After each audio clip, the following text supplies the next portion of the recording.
Come back. Today we'll study nutrition in human beings. It involves 5 steps: ingestion, digestion, absorption, assimilation, and digestion. As you can see, this is the diagram of human alimentary canal. It is a long tube which extends from the mouth to the anus. It has various regions which perform various functions. So what happens when food enters the body? So through the mouth the food enters, that is called as ingestion. Mouth or buccal cavity has teeth which helps in crushing of food.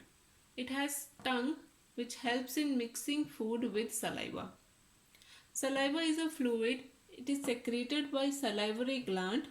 It has an enzyme called salivary amylase. The salivary amylase breaks complex starch into sugar. Then the food travels along this long tube. This is called as esophagus to the stomach. Here the lining of canal muscles contracts rhythmically so that the food pass forward. This type of movement is called as peristaltic movement and which occurs all along the gut.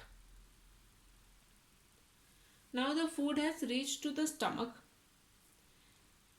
The wall of stomach or gastric gland releases hydrochloric acid, pepsin and mucus.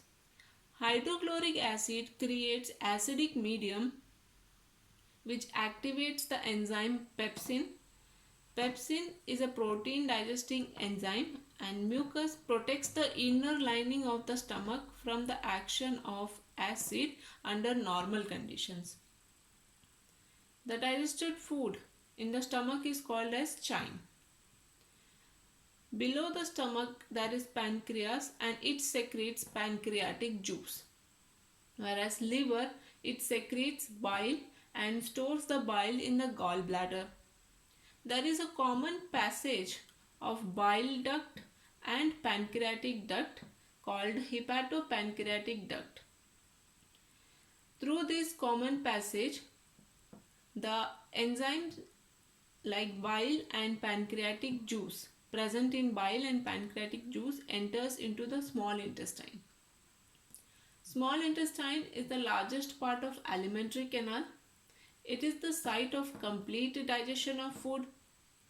Now, the bile neutralizes the acidity of the chyme in the small intestine.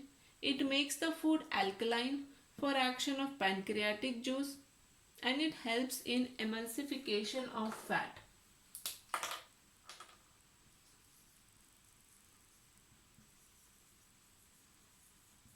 Emulsification of fat is the breakdown of large fat globules into smaller fine fat globules.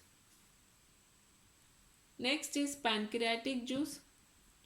Trypsin helps in digestion of protein and pancreatic lipase helps in digestion of emulsified fat. The inner wall of small intestine secretes intestinal juices which completes the process of digestion. That is, protein breaks into amino acid, carbohydrates into glucose and fats into fatty acid and glycerol. This is called as digestion of food. Next is absorption. So villi, which is present inside the small intestine. It is the finger-like foldings present inside the small intestine which increases the surface area for absorption of digested food. It is supplied with blood vessels.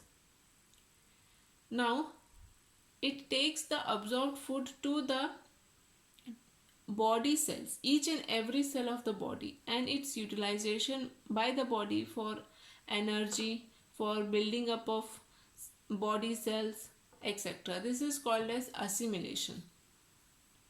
Now the undigested food is passed from the small intestine into the large intestine. So large intestine receives a semi-fluid mixture of undigested matter to form fecal matter, which is solid. Here absorption of water takes place. Then the matter is removed from the body via anus. which is regulated by the anal sphincter, and this is called as egestion. Thank you.